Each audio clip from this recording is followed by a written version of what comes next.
are going to learn how to make this Tunisian stitch.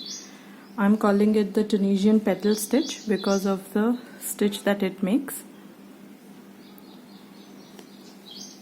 This is how it looks on either sides, a very neat chain-like finish. That's the top and the bottom. So it's overall quite neat on the edges, and that's the back. So although it makes small loops like this, I think you can use this stitch comfortably to make blankets or cardigans, things like that. So this is how the stitch looks like, and let's see how to make it.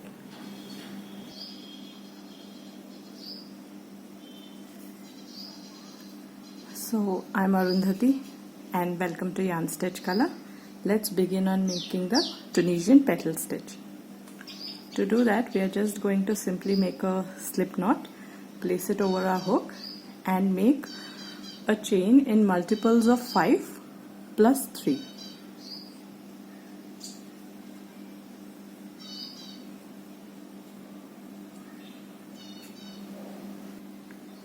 I have made 18 stitches here, and now we will make the foundation row. Foundation row is as usual, we just turn the chain around, skip the first stitch, the first chain, and keep this loop closer to the neck so that it doesn't become loose, and insert under the back loop of the next chain, yarn over and pull up a loop. That's our forward pass for the foundation row. Keep doing that.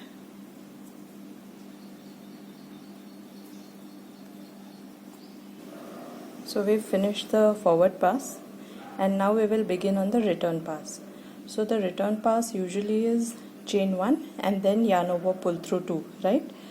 But in this stitch we are directly going to start off from yarn over and pull through 2.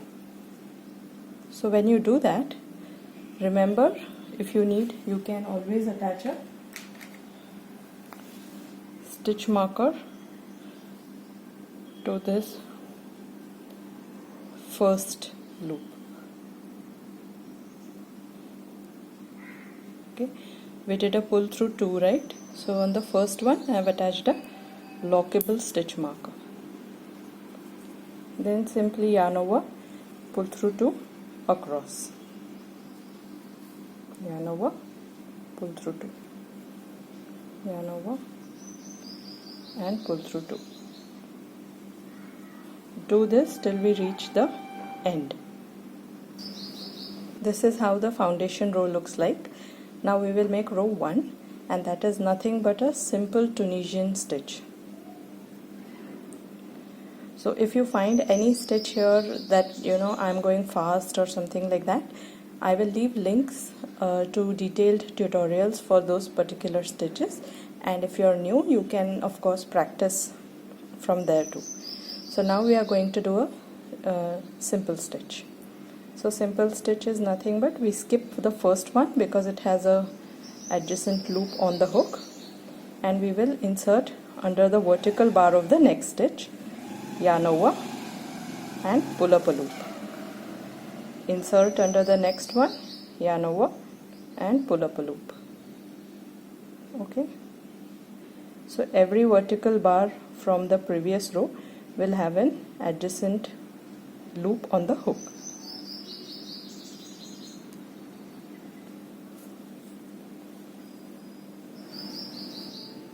Now we are towards the completion of forward pass of row 1, and you remember this stitch we had marked with a hook, we had marked with a marker.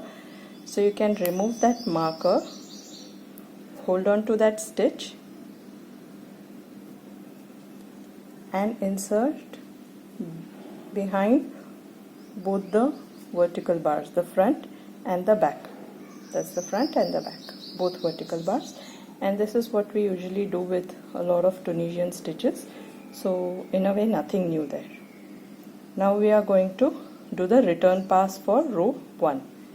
So yarn over and pull through 2. And once we do that, we will immediately place a marker here.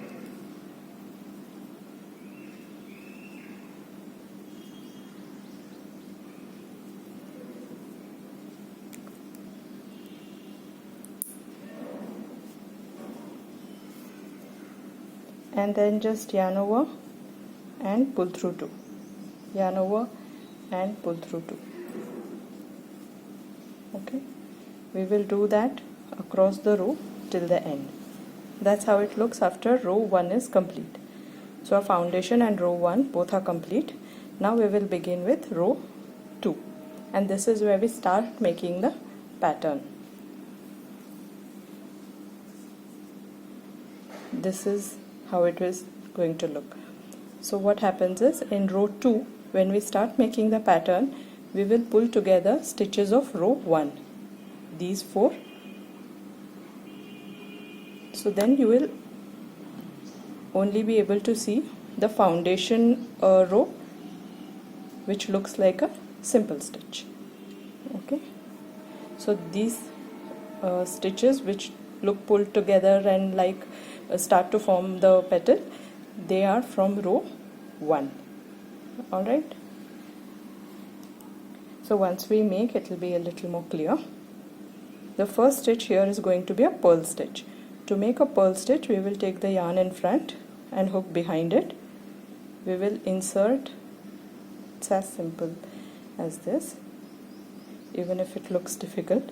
So once we have the yarn in the front, we will insert under the vertical bar, yarn over and pull through like that.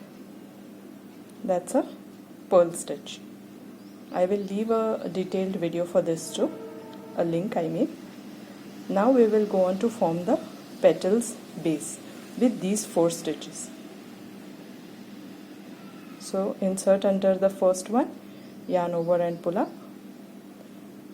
Insert under the first one and the second one, yarn over and pull up. Insert under them again, third, yarn over and pull up. So we've made 3 together, and the last one we will make under these 3, fourth one, yarn over and pull up. This is how it looks like. Now the next stitch is going to be a purl. So we take the yarn in the front, insert under the vertical bar, yarn over and pull up. So each petal is going to have a purl on both the sides.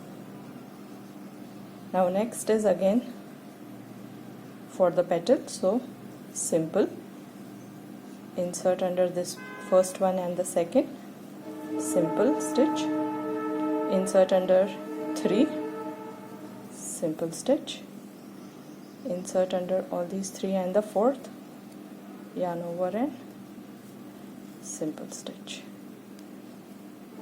We have 4.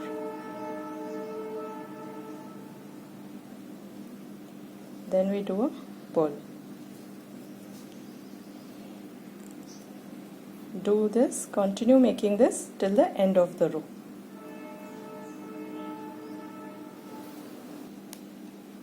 Now we are at the end of row 2. We finished making collecting loops for the petal. The second last is going to be a purl, right? And the stitch marker shows us the last stitch, that's the selvage stitch. So remove your marker, insert behind both the loops, yarn over and pull up. Now we will begin to make our return pass. So yarn over and pull through 2, attach your stitch marker,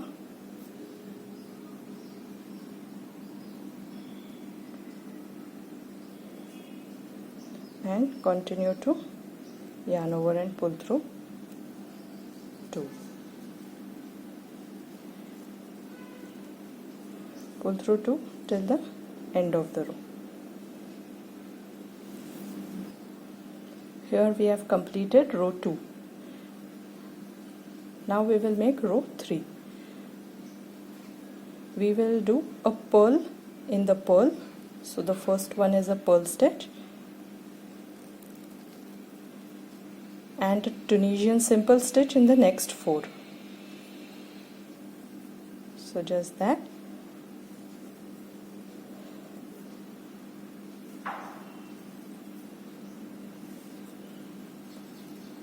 And again a purl in the purl.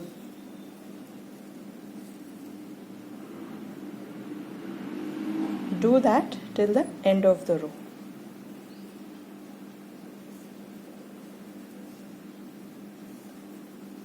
A simple in each of the petal stitches, a purl in the purl,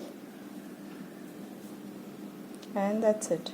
Keep doing that till the end of the forward pass. The last stitch, and now we will begin with our return pass. So yarn over and pull through 2, attach your stitch marker,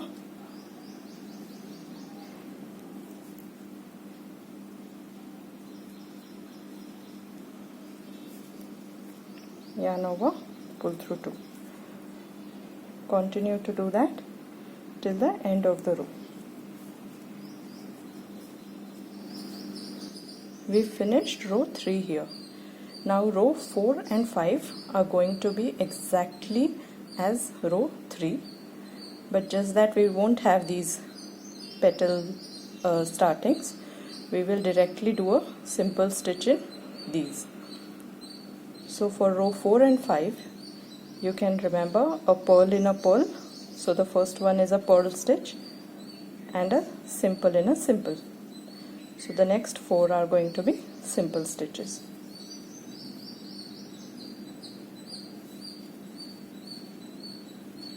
And purl of course stands out separately, so you will easily know. So that's a purl there, and then a simple in a simple. So you can continue to make your row 4 and 5.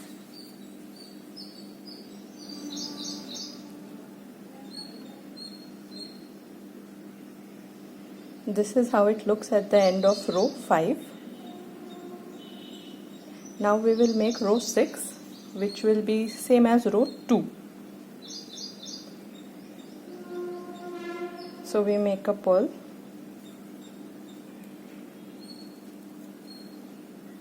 and then simple 1, insert under 2 and simple, go back and insert under them one more, so 3, go back, insert under all 3, pick up one more, so 4, and that's how the petal is formed. Okay, now we will do another purl, and you can continue in this fashion to complete this petals and make more petals on top like this. So here I will want to take a minute to show you how the number of chains that you begin with affects. Here I had started with a set of 3, so multiple of 5, 15, and then plus 3. That's what I did. So because I did 3 sets of 5, I will have 3 petals. So that's 1, 2 and 3. Okay.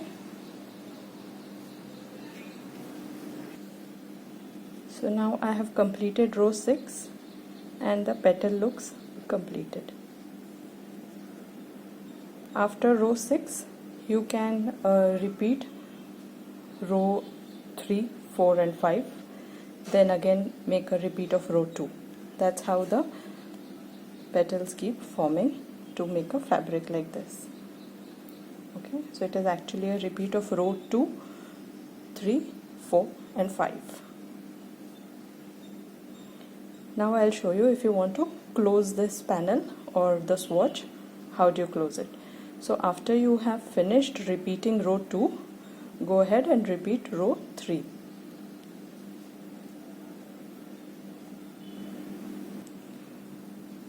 So after we finish a repeat of row 3, we will do the cast off row, which is a Tunisian simple slip stitch.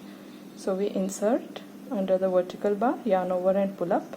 Instead of leaving this loop on the hook, we pull it through the earlier loop. So that's a slip stitch. So pull through both, insert, yarn over, pull through both. Okay, so do this till the end of the row, and here in the purl stitch also we are going to do a simple stitch slip stitch. It is a mouthful to say simple stitch slip stitch, but in a way that's what it is. So continue to do this and cast off your swatch. After the selvage stitch, just chain 1, pull it tight, and you can cut the yarn. This is how it looks like. And remember that if you don't do that repeat here, these stitches don't get pulled together. This part of the petal is formed along with this part of the petal. This and this interlinked. Okay, so this is how the stitch looks like. One small thing I want to bring to your notice is I tried this stitch with variegated yarn, speckled yarn, and a few very different colors, so the stitch is not always clearly visible. So you can make a swatch with your desired yarn and see if the stitches pattern is seen clearly. I found it best with a pastel colored or a light colored yarn which is solid. I think even a tonal will work great. I didn't try a tonal, but variegated and speckled were, just not giving a very clear view of the stitch. I hope you've enjoyed this tutorial. Please comment if you've liked it. Ensure that you follow me and have subscribed to the channel. You can also follow me on Instagram. Thank you so much.